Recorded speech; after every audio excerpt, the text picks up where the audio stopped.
howdy, and welcome all to the Big and Bright Podcast. My name is Nick. This here next to me is James. Howdy. Texas cannot stay out of the news. No, we can't. We are the most relevant state. All of the relevance is just pouring out of this state. So relevant. Some would say you could say that in a much easier tone. That's true. I could. The best. The best. We're the best state.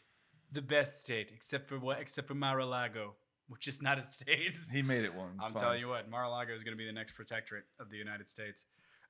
All thanks to former President Donald J. Trump. Now, here's the thing, guys. For all of you folks who, and I've been tired of you. Been saying this for a long time. Here we go. Talking about how Texas isn't Florida. You're not happy to be from Texas because we're not Florida, and Abbott isn't DeSantis. Oh no, I know where this is going. Yeah, you should. You should know where this is going because Texas finally made the first move in a major conservative push to end abortion. A broken clock is right twice a day. That is Nick. not what we're talking about. This is not a broken clock situation. This is Texas taking the initiative. And guess what? Florida is probably going to start mimicking us. Yeah, right? I know. So for all of you people that talk about, oh, yeah, Texas is great, but Florida's so much better, and Florida's so much more conservative, Florida's more in tune with the American people. No, that's malarkey. That's poppycock, right? And I cite this instance right here. Heartbeat bill passes in Texas. It is not stymied by the Texas court, the Fifth Circuit Court of Appeals. It is not stymied by the Supreme Court. It is in effect. It is law. And this is a cause for celebration. Confetti. Do the confetti. You think he'll do it this time? I don't think he'll do it this time. I think we're going to look like a tool if we do that. But anyway, regardless.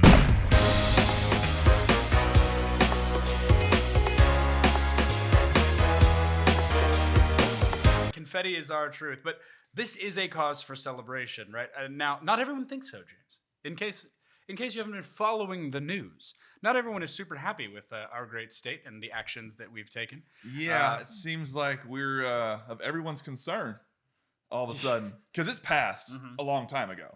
Actually, in the regular session, not the new constant. Let's do a special one. Yep. The actual session. Oh, the one that happened back in May. It ended in May, yeah. And then ended back in May, yeah. And now all of a sudden, we got to hate on it again because now it's actually in effect. Now it's actually taking effect. And the Fifth Circuit Court of Appeals didn't stop it. Supreme Court didn't stop it. We'll talk about all that with Justice James here in a little bit. But in the meantime, let's just take some time to celebrate, friends. This is a fantastic day. This is an auspicious day. First thing, before we actually get into the meat of it, I do want to make a quick point. Joe Biden has decided he's going to build a structure on the southern border. Now, this does relate to Texas. It's infrastructure. It is. It's part of the infrastructure build. What's he building, James? Looks like a levee. They say it's a levee. That's a levee. He's building a levee. Well, he said it. So now we're gonna have Hayden show a picture of this. Hayden, show the pic. Give us the picture. Yeah. See, that's a levee. That's a wall. That's a levee. That's a wall. I mean, it could look like a wall, but they're protecting. It's the Rio Grande Valley. It's a big, beautiful wall on the Rio Grande Valley. They're building a wall. Just protecting citizens from the water because it's a levee. It's great. It's so great, right? The levee bill and the infrastructure plan. Nobody's saying a word about it. Not one person, right? Not one person on the Democratic side saying a word about Joe Biden's levee. Oh, I just thought I'd show that. That really is something that that has nothing to do with the show. It has nothing to do with the show today, but that made me laugh. That made me laugh so hard. Anyway, beyond the levee, let's go back to the weeping bill. and gnashing of teeth. Absolutely. Woo! There is much of it, my friends. It's been fire. We have started up the Texas salt mines, right?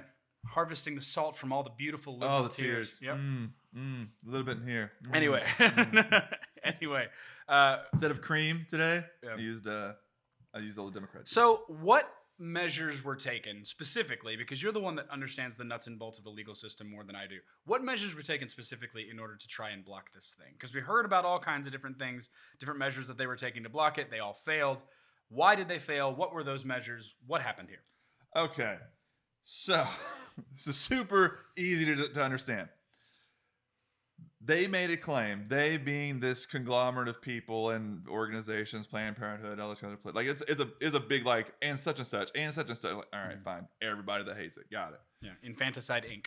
Okay, yeah, there you go. Basically, they try to say in the Fifth Circuit this is going to be unconstitutional, or this is unconstitutional, therefore it shouldn't play out. Fifth Circuit was like, not touching that with a 20-foot pole.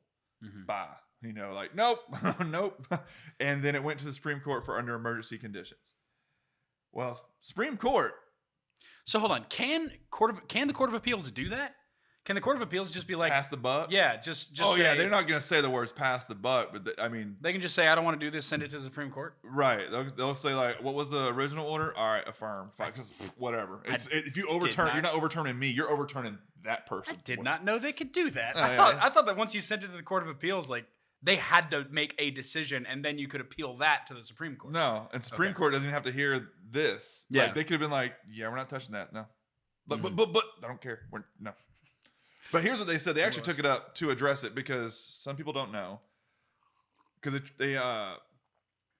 people think that the Supreme Court weighs in on what's constitutional, what's not. It does, only with court proceedings. It does not say, well, this law is actually unconstitutional. Well, why, Mr. Justice, Miss Justice? No, that's not how this works. Mm-hmm. We don't do that. We simply rule on what's given to us, and we decide on what we want to hear. Yeah. So the biggest gist of this was trying to get the Supreme Court to say is unconstitutional. Mm-hmm. Well, they don't do advisory opinions. They're going to say, well, we're not discussing that. Yeah. We're just discussing that we're not going to hear this case. Mm-hmm. So for now, it stayed. And that's how it's been used of like, they won't do anything. They don't care. Well, no, they said that there's no plaintiff. That's the other thing. Yeah. There isn't a plaintiff. Like, you can say that you're going to lose money. You're going to lose whatever. But no one's been harmed yet. Now, why isn't there a plaintiff? Because if you look at Supreme Court cases, if you go look and review Supreme Court cases like us nerds do for fun, you often see that the plaintiff itself is the state, right? You see X versus the state of Texas, or this person versus Brown versus Board of Education, right? Right. They get to defend it, or it depends on, because if the you government also sorry to interrupt you, Nick. The original case, typically it'll be the little guy versus the government. Mm-hmm.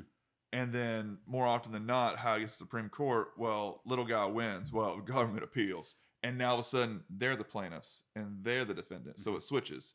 So sometimes it just does a little flip and you don't realize. I was like, oh, well, the original defendant, the original plaintiff is this. So why can't the government be the plaintiff or the defendant in this particular case? Because the government's not enforcing it. There was a little sly way to write it in there. It allows for civil penalties, not really criminal. Again, not really enforcing it because they're not using, it's not criminal law. It's just civil law. So they're basically saying that, so whose responsibility is to enforce this? If it's not criminal law, who enforces it? The plaintiffs can be third parties, can be, they can say, I saw so-and-so and they went to this and they came out not pregnant past the day of what we know to be the heartbeat. Or at least they came out 12 weeks like, well, you can discuss when a heartbeat is, but 12 weeks, it's there. Mm-hmm. Well, you can report that. And the doctor, not the woman who got it, will be under penalties for doing so. Okay. Because they, as much as it's been touted, the woman is not the one being sued. Even if she got the abortion, she is not being sued at all. Yeah. I have an opinion about that. No. And we'll if we have time, we'll get to that. Mm-hmm. But I have a pretty hot opinion about that. Here's what happened with the Supreme Court basically doing a ruling without having a ruling. This is where the fun little blurbs come up. Mm-hmm. Shockingly, the same kind of terms keep being said across the mainstream news. It's like they have each other's notes or something. Yeah. Anyways, it's a 5-4 ruling handed down. Wait, hold on. Pause. 5-4. 5-4. I thought it was a 6-3 court. Well, we've got Breyer, Kagan, Sotomayor, and then you've got the 6 conservatives. Which one flipped? Which one flipped, James? Chief Which Justice one flipped, James?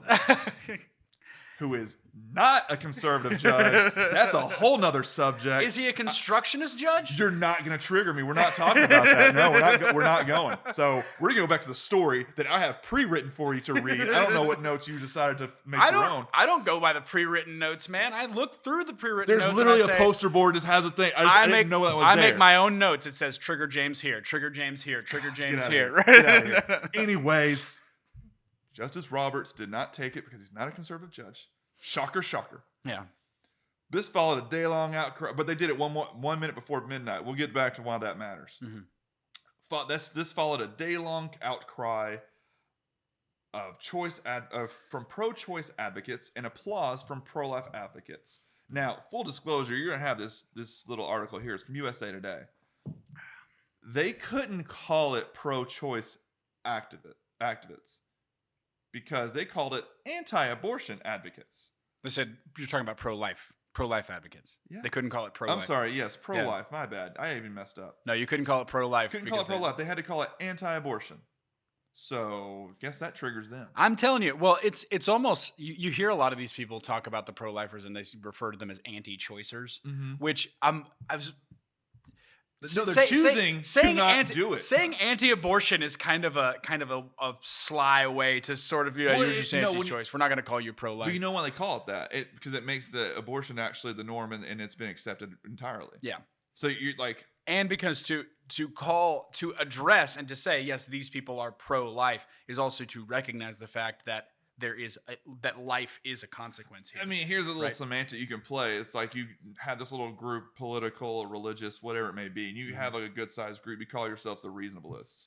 Well, those that are opposed to you are the anti-reasonable. Like, oh, see, they're anti-reasonable. Like, dude, come on. The reasonableists. Yeah. Yeah. That's like the whole recent trope of like, I'm against Black Lives Matter. Oh, well, no, come on. Total side note, right? So total side note. And this is, I have friends that are involved in this movement. I have friends that are members of this church, and I'm not knocking any of those people individually. But there's a church out there called the Orthodox Church, right? The Greek Orthodox Church, the Russian Orthodox Church. Do you know what the word Orthodox means? What? Orthodox means correct belief.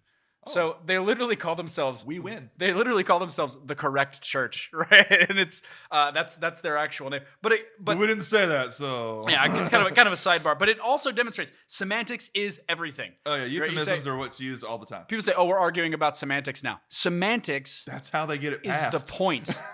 Semantics is the point. What I can convince you to say, I can convince you to believe. All right. Anyway, go ahead. Yeah. Well, I said I'd come back to the minute before midnight thing, and this has also been used and tweeted about the same exact thing. They retweet each other. Some have said it's just your party. Well, yeah, we're the sum. Yeah, shocker, you don't like it. Well, dark of night is the chosen phrase, implying that if it was 5 p.m. on that Friday, or I'm sorry, because it went in on September 1. So today is what, September 4th? So that would make it Wednesday. Mm-hmm. All right. Well, Tuesday night, they made a ruling. But what if it was, Tuesday at 5 p.m.? Would it have been different? No. Tuesday at noon. We just got to get those clickbaits going. That's the dark at night. It's like, yeah, this isn't uncommon. Semantics is everything. Yeah. But kudos for great spin. I will give them that. Like, sure. Nice. I see what you're doing there. But it's clever. It's good. But I mean, you're talking about the Supreme Court here. You're not talking about, obviously partisan. As a matter of fact, and I know that you love this guy so much, one of the things about John Roberts is that he distinctly wants to preserve the anti-partisan image of the court, right? So the court itself is not by being partisan is not meant to be a partisan entity. John Roberts. Anyways, within the same USA Today article, guess who decided to speak in? Sleepy Joe. Sleepy Joe. Sleepy Joe got up from his. He didn't say it in a actual press briefing because it was past the time. Yeah. But they did tweet about it. Well, he tweeted about it. Whatever. Okay. What he said, and I'll read the entire tweet. We'll provide the actual Twitter thing to that because they didn't mention in USA Today that it was a tweet. He said, Joe Biden said where? Oh, in a tweet. Okay. Yeah. Why don't you say Twitter? You mentioned all the time Trump would do it on Twitter. But anyways, that's another side note. His full tweet said, a Supreme Court's overnight ruling is an unprecedented assault on constitutional rights and requires an immediate response. We will launch a whole of government effort to respond, looking at what steps we can take to ensure that Texans have access to safe and legal abortions. What you talking about, Willis? Are you kidding me? Are you kidding me? Okay. And I know that we've said this before, and this is a talking point that gets kind of shellacked over and over and over again. But can somebody explain to me where in the Constitution we're finding this abortion? Yeah, where's it at? This right to abortion. Just name the amendment. It's simple. Name any of the amendment. Nick, you like guns so much? Name the one about guns. The Second Amendment. Wait, it's in there? It's in there. It's in the right to keep and bear arms. The right of the people To keep and bear arms shall not be infringed. That joke's never mind. The point here is that it doesn't exist. It's not, and it's based out of some sort of right to privacy, which is also not in the Constitution. I think that it was created whole cloth. Yeah, I think you could make the case that a certain right to privacy should be in the Constitution because it's a right to property and the pursuit of happiness, sort of implied there. It should be codified. Fourth kind of hits on it. Yes, and that's where they reference, right, the Fourth Amendment, right? Yeah. So they draw this right to privacy. What does abortion have to do with privacy? Uh-huh. It's a medical. I want to privately murder this baby. What's wrong with you? And it's by definition something that can't be done privately because it doesn't just involve you. It involves you. It involves your doctor. It involves your baby. It probably involves your spouse. I mean, this is not a single thing where you're just making a decision on your body. This is a decision that involves numerous people in your life, right? You're going to involve potential grandparents, potential fathers to this child, right? The people who are doing the procedure, all of that sort of stuff. It's just definitionally not a private thing. No matter how much you want to make it a private thing, it can't be, right? There's too many people involved, not least of which is the one that you are killing, right? The one that you're actually murdering. What about that body's choice? Exactly. That was an aside. But that's the instance, and now they're doing it based on the heartbeat, which is at 6 weeks. Up to 6 weeks. Up to 6 weeks. And there's all this semantics about saying that what we classify as a heartbeat in 6 weeks isn't actually a heartbeat, which is absolutely absurd. But anyway, but we'll get to that later. Okay, yeah. Let's say I have something on that. Yeah, I know. That's one of my triggers. Whenever I send you all my notes, you're like, "Yeah, we're cutting this by like 4 pages." I'm like, well, it's there. That's when I'm also putting my trigger James points into the notes, right? Yeah, they're fun. I know you love it. You know who also does? Chief Justice John Roberts. Get out of here. Anyways, just to reaffirm, confirm, let you know, I don't care how you want to hear it. This did not affirm the law. Despite what Joe Biden's saying, despite what the left is trying to tell you, it did not affirm it. What it did was stay it. Okay. That's it. So until you have a plaintiff and until you have a court case the proper way, we don't get to dictate from on high what we think about your law. So let's speculate then. Right? There are already 9 unelected justices. Yes. All right. Don't get to dictate. Let's speculate then. Let's say that it comes to a point where somebody actually does make a suit, which will happen. Oh yeah, they're gonna happen. Of course, it's gonna happen because somebody do it too. It's like I hate this law, so here we go. As a matter of fact, I could see a certain, not one specifically in mind, but I could see an activist doctor literally just saying, "Take me to court," because he wants this to go to the Supreme Court, right? And they can afford it exactly, and they want to get this done. So I could certainly see that happening, and I could see that happening soon, right? Let's say that happens. The Supreme Court now gets to re-up and make another decision. They get to actually decide the question. They get to actually decide the question. Because a few episodes ago, we talked about the Mississippi law that's going to be heard by the Supreme Court. Even that question itself was kind of vague. So they're going to decide on that question. And what I said then, I'll still reiterate now, is they're probably going to narrow it even more and answer a little part of that question. Not the entire thing. That way we don't have to touch Casey. We don't have to touch Roe. Because John Roberts will likely strong-arm the rest of them. It's like, all right, I'll do it in a firm in this way. They're like, fine, at least it's a step. Mm-hmm. So that's the thing. Well, you're going to have to make... But also, what's also been the touted thing? How long Roe has been in effect? It's over 50 years of precedent, right? Over. Man. Okay. But so that means it has to stay law, right? I have a really controversial opinion about precedent. Uh-huh. I don't care. No. I don't care how long it's been precedent, right? No. We've had legal precedent before that we changed because it was wrong, right? Because it was the wrong decision. This is the wrong decision, right? Dred Scott was overturned because Dred Scott was morally reprehensible. This law, and James can talk about this is just a legal botchery altogether. That makes no difference to me. This is a morally reprehensible decision, right?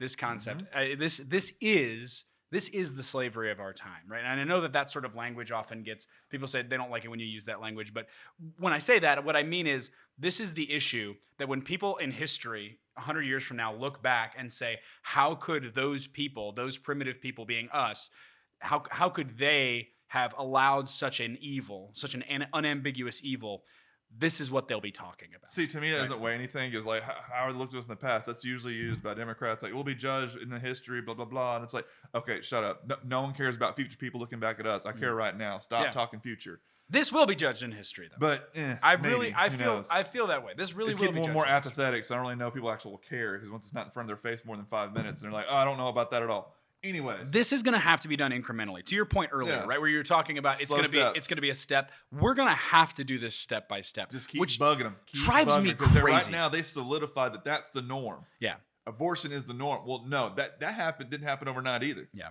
It really does. It happened quickly, but not overnight. It drives me crazy because progress, right, the progressive side of things we make progress in sort of leaps and bounds, right? We didn't progressively get to gay marriage. No. We didn't progressively get. Well, they didn't let people vote on it either. Yeah. Well, they did. They didn't get the vote they wanted, so then they made it a court. Progressively get to abortion, right? It's like this one decision that says, okay, it's now legal for everything. But when we're trying to reverse, when we're trying to alter course because we realize we made a wrong decision, we then have to go step by step and progressively, incrementally get better. Right. I mean, for example, I was like, well, I know some pretty bad court cases because I had to take constitutional law. So I'm like, oh, yeah, I remember this. We had to talk about it, debate it, and it was really cringy. But we're like, hey, we all know this is overturned, but I want you to really debate the merits here. And that's what our professor, she would try to get us to do, which is tough when you know the law is bad, but that's the exercise. Mm-hmm. Plessy versus Ferguson was 1896. Yes. If you don't know what case that is, separate but equal. Separate but equal, yeah. Bad law. Not according to Ibram X. Kendi. Yeah, that's whatever. Brown v. Board of Education, 1954. See how long it took to overturn something so nasty? It takes a while. And sometimes it has to happen little by little, because there were cases in between there that kind of chipped away. It's also getting close to 60 years, man. But between Plessy and Brown. But you had to do it. That's how it works. And so maybe you're right. The chip away is the only way to do it. And it's just going to take a while. Because Roe didn't actually, I mean, despite what they said, it's been blah, blah, blah, blah for this long. It's like, okay, in society, especially for those who don't really see maybe the godly timeline of Earth, 50 years isn't that long. No, it really isn't. It's not even a snap. I mean, forget a godly timeline, just a human history timeline, right? It's not even that right there. But so that's my main case against it. Yeah, I said, I reviewed our actual previous episodes because I was like, I wonder what I said previously kind of about this to kind of make sure. I totally screwed up, and that happens to people who are perfect sometimes. Most especially you. Nope. Happens particularly. Even the greatest member on this podcast sometimes get things wrong. Second greatest member. Episode 12, episode 18. We mentioned the abortion bill that was passed. Gnashing of teeth then. 18 is where I messed up the rulings, because Roe actually placed the time limit, not Casey. And Casey actually created the undue burden vaguest term you've ever heard. That's what happened. Yeah. So just to correct my own record, that's what happened. Yeah, I think we should go after Casey here. The undue burden? Yeah, I really do. Define it. That's narrowly defined. They're gonna make them do that, right? That's the court's gonna be forced to do that. So before we move on, let's just break something down here. Let's speculate that this case actually does come before the court, right? Okay. We get a plaintiff. The case now has standing. The court has decided to see it. Okay. You think it gets overturned? I don't know, because it's tricky. They wrote it tricky. That's the thing. Like, you can say legal experts say it will. Well, legal experts been wrong a lot. Yeah. Right? You can have the best Harvard professor and say like, yeah, that was his opinion, because if we don't realize this most of the time. If you don't really like it or you're kind of challenged, you'll just start making arguments, and that'll be your zealot case. So and you're not going to see the other side. Like, I just don't believe your side, which is fair. That's how law works. This is a big risk, and it's a risk worth taking for sure. But this is the way I see it. The way I see it is that when this actually does get to Supreme Court, and the Supreme Court, let's say, does rule it down, right? Because we lose Kavanaugh. Yeah. I mean, that's where my money's at, right? Because you're not gonna get Roberts, right? Yeah. The four that made the decision, the four that dissented here, you're not getting them. Yeah. And all you got to do at that point is lose one. Mm-hmm. And you've got some people think it'll be Gorsuch. I think my money's on Kavanaugh. My money's on Kavanaugh squishing out. So if that happens, now you have another Supreme Court case that people can appeal to, and you have another layer that you have to chip away at. So you could make a great leap forward.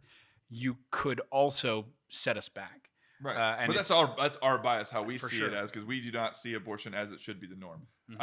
I don't know if I was, very out there about that, I'm not a huge fan.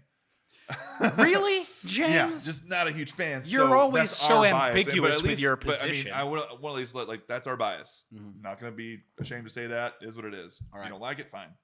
So let's go ahead and Hear the move on. outcries? Yeah, let's talk about that weeping and gnashing of teeth that you're discussing. Ah. The Hold on, Texas let me salt get one mines more. are Let me, open for business.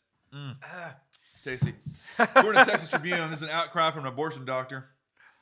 From the get-go, I'm already happy about the article. Of course, they're writing it as more of a obituary. Yeah, get it? Yeah. Yes.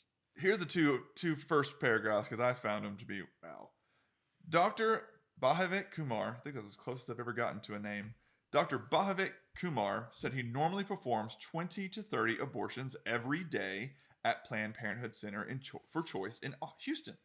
But on Wednesday, following the implementation of Texas of one of the country's most restrictive abortion laws, Kumar saw only 6 patients, had to deny half of them, so 3. I am so sad that 3 people were able to get abortions that day. Because this sounds amazing. 20 to 30? Mm-hmm. You kidding me? That's ridiculous.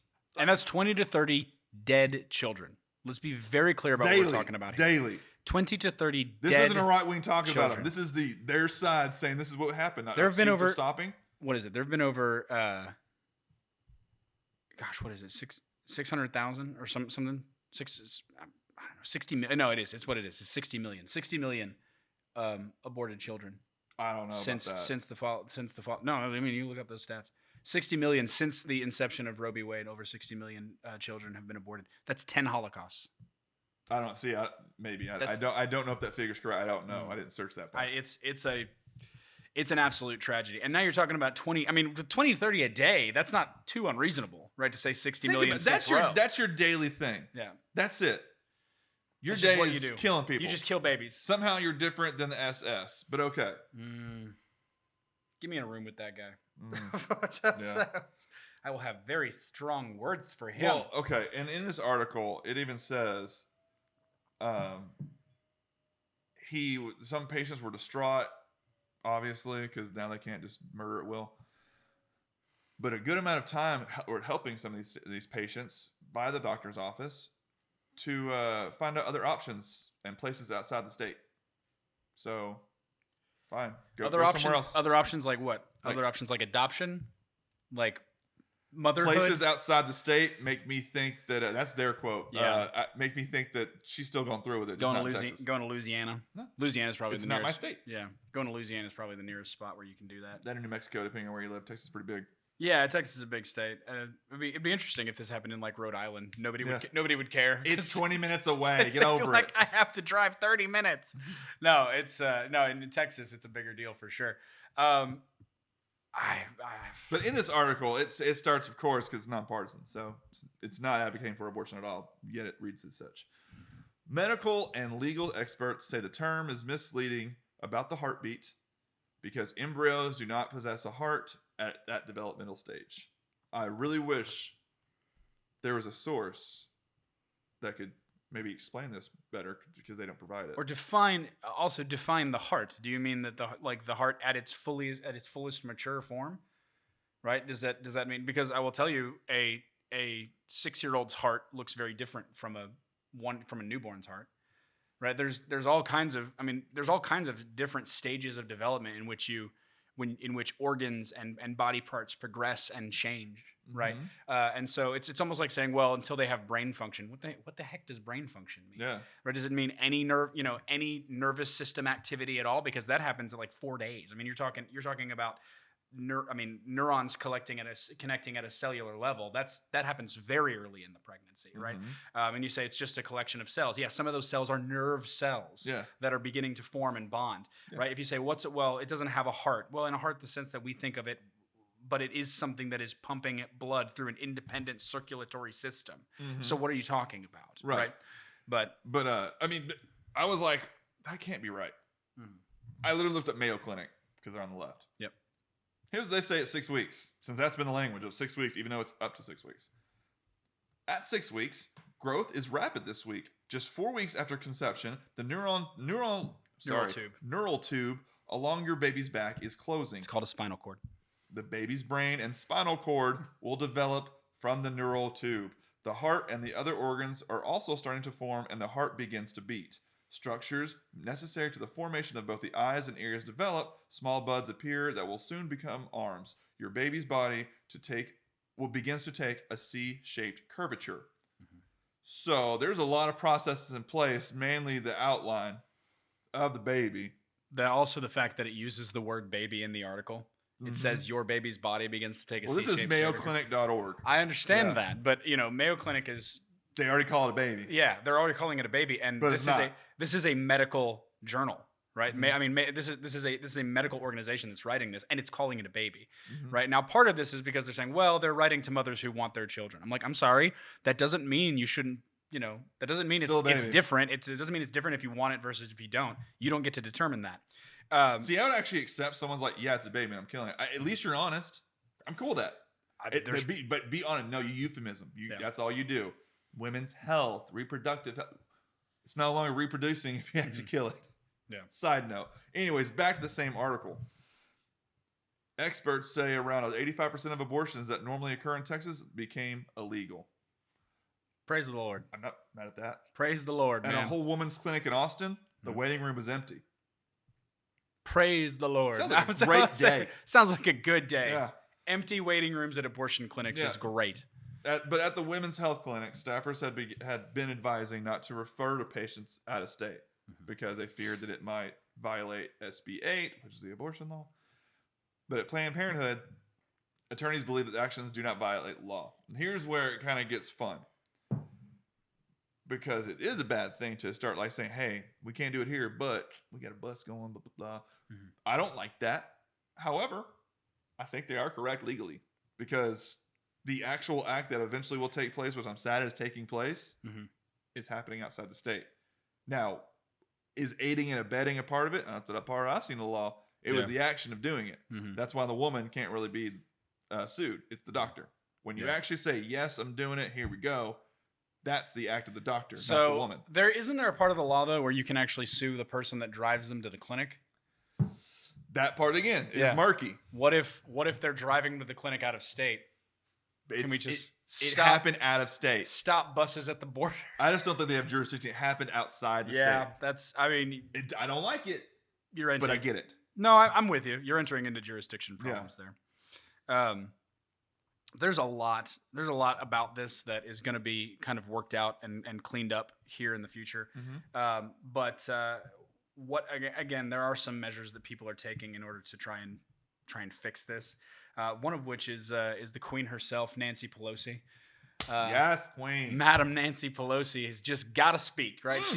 She's got to say something with her dentures kind of dangling. But what did she have to say about this, James? Yeah, we're gonna try to codify Roe v. Wade now. Oh. You waited this whole time. It's been so important, yet now you feel like you got to codify it? Why? Tell me how you get 60 on that, by the way. Tell me how you get 60 I'm sure on it'll that. pass the House. It'll pass the House for sure, but I don't care what passes the House. Show me how this is budget reconciliation. Yeah. Because that's the only way we can get it out 50 You're going to 51 codify votes. Roe through budget reconciliation? Good luck. Yeah, it's not going to work. Sorry. No. Sorry. You lost. Take your L. Move on. But that shows me you're terrified. Because you know they can do it. For sure. You wouldn't have to say that. No, they'll take care of it. Don't worry about it. Yeah. No. Because here's a little tin hat, kind of situation. George Soros isn't going to fund something like that just to help it keep going. Mm-hmm. Any of these very woke, very, very rich people aren't going to do this. Come on. They'll find a way to do it. They'll figure it out. But you're worried. Why? Because this demonstrates an actual trend that is actually occurring in the United States. They're trying to shut it down, but it's louder and they know it is, and there's nothing they can freaking do about it. You're starting to see as science develops, as embryology begins to develop, as people are recognizing. This has nothing to do with religion, by the way. Mm-hmm. Right now, there is an increase in Orthodox religion in the United States, but that's irrelevant to this.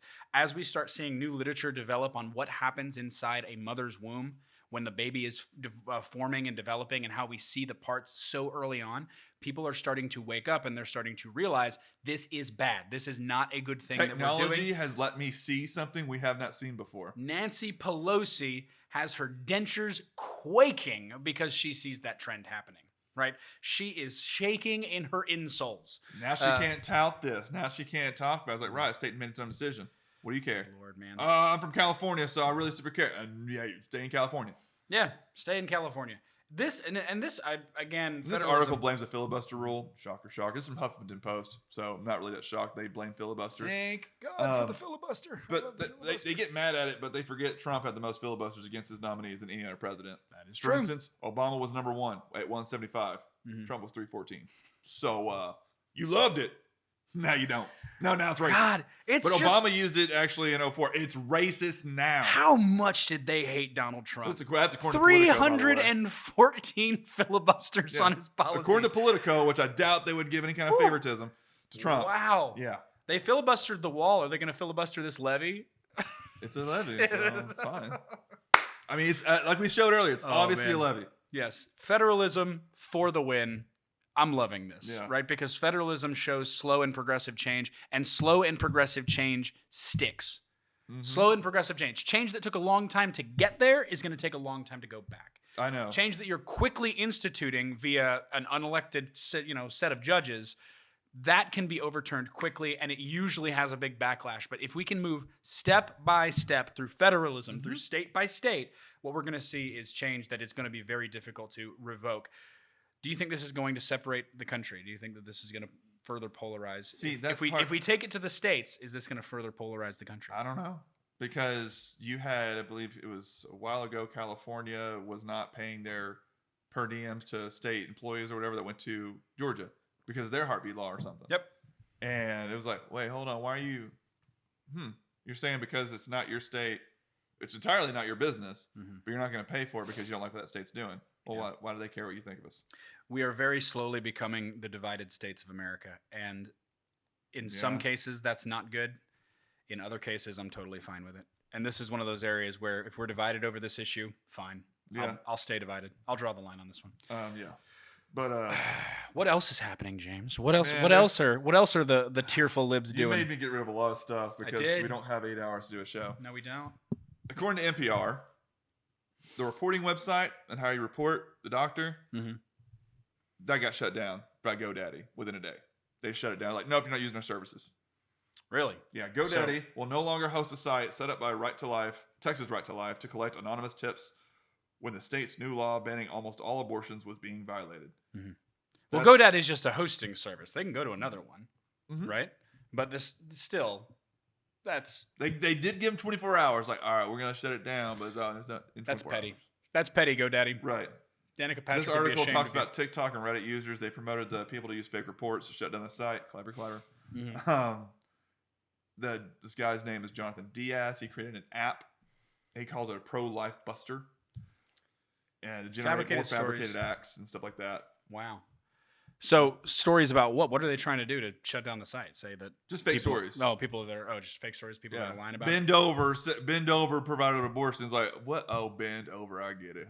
It's silly jokes like that. I saw one video about it. It was a girl. She was like reporting Greg Abbott for doing it. It's like, yeah, I misspelled it on purpose. You don't deserve even the right spelling. It's like, yeah, all right, thanks. Libs of TikTok. By the way, those guys are so funny. It's a girl. Oh, it is? It's actually a girl. A girl runs this whole thing by herself. Tip of a hat to you, madam. Yeah, she's awesome. Right? She was great. Anyway. No one knows her name, obviously. Purposely. Libs of TikTok is her name. Yep. But here's what I found like really interesting is like citations can be used for promotion. Like here's the fun part. You have to provide a source, or I'm not like some have said, who are the some? You. But you actually provide a source. Well, they had to provide the source in the actual guy's app. They gave it a link to the app in the site. Oh, that's a mistake. It's one of those like, well, doesn't exist. Yeah, it does. Here's a link. Oh, thanks for the link. Like, that's what they're like. Come on. Yeah. So it's like one of those little dance things. It's semantic. Kimberlyn Schwartz, Texas Right to Life spokesperson, says they already have an IT ready in place. It should be ready in 24 to 48 hours. So should they've had to do it? Private company. Can you demand they accept? I don't know. That's the probably not. Yeah, and I mean, it's can you force a company to do it? I had this discussion with my wife, and she was like, "No, go against me." I go, "Get out of here!" Like, it's a private company. You're right. It's a private company. You can't force them to do anything. That being said, that's petty. That's stupid. I mean, you're not a publisher, GoDaddy. You're literally a hosting service platform. It's their company. Do what you want to do. But this is all. This is all, again, it's all just a petty, big it's freaking distraction. and it's petty. That's backlash, what it is. right? Afghanistan, revolts of Delta somewhere. Mm-hmm. Why all of a sudden, all All you eyes care on about Texas. Seems like you're trying to like say, go, get the stories out, because Afghanistan still has not been solved. And they want to answer freaking questions. My opinion is this is all a big freaking distraction because you cared whenever it was actually written and signed. Mm-hmm. You only care now is being implemented. We've already had your gnashing of teeth moment. Don't worry, you virtued how bad this is, whatever. It is a big because Nancy could have put distraction. this in once it was signed. Say, we're just going to stop it. We know All what right. time it goes. Controversial opinion time. This is a big distraction, and I'm totally fine with that. I'm 100% okay with that. Here's why. If we stayed on Afghanistan, what we would have seen is a bunch of spin about Afghanistan. You would be giving the media time because the media was not on Joe Biden's side for a lot of this, right? They were really Surprisingly, again. They were really showing how bad this actually was. And you started to see them trend in the other way, right? Once the last plane left, they started to say, well, maybe it was a good decision, or maybe, and you could start to see the spin working. And then, in real time. Yeah, and then before they had time to fully complete that, they pivoted to Texas. Yeah. And here's the deal. You're right. They already did pivot to those who decided to leave. Hold on, whoa. You just started at those decided to leave? Mm-hmm. Who decided not to leave? Yeah, who's like, you know what? I'm good Come here. on, man. I'm the good. weather's great out here. For sure, right? When they stopped talking about you were going to see them shift into actually starting to spin it. They pivoted, and they left that hanging in the air, and it's leaving a bad taste in a lot of Americans' mouth, right? So I think that they made a mistake, and the number one rule is never stop your enemy from making a mistake, Yeah. right? I think they made a mistake pivoting from Afghanistan and focusing on Texas. And furthermore, I want this conversation on the news. Do you hear me? I welcome every bit of media coverage about this. I want it because I want opinions out there that are going to change minds. I want people to be thinking about this, right? I want you to screw this up. And I will never underestimate the media's ability, much like Joe Biden, to screw things up. Yeah. Right? So Well, that's the funny thing about it, too, is like all these advocates that are saying it shouldn't go into effect, they don't realize they're advocating for murder. Like, you're like, how horrible do you sound, especially to us? You're like, well, you're just talking about like ones and zeros. This is not a ones and zeros. This is a person. And wow, like one of them I actually saw because it went a little viral. Because again, I operate most of our Twitter, and I have fun with that. Because 80% of people with Down syndrome could be born again. What would that mean? It's like, well, more kids are born. That's great. I don't means care. more kids are born. Like, do you realize that Down syndrome doesn't mean like you're fully not mentally there? Like, there's just stages of everything. It's like. And also, how gross is that? Who cares? How gross is that? It's a child of God. Right? I mean, there'll be more disabled people. So you're just like, you're going to increase the number of disabled people. What if you shifted that, right? What if it became something like there'd be more black people, right? There'll be more, and by the way, there will be more black people. There will be more Texas. Black people born in Texas because of this law, right? And what if I spoke with that level of disgust at any demographic of people being born, especially disabled people? You're so gross. You're yucky. You make me feel yucky. It's been about that. So I mean, I just wanted to put that out there. I still think it's a distraction. However, I love that Texas is making all of them cry and gnash their teeth because we are the best state. We prove we're the best state because they could not shut up about us. That is true. The Lone Star State's the best. I love the fact that they're focusing on us. I love that in all of this darkness, they're focusing on Texas because we are the star at night and we are big and bright. We'll see you next week.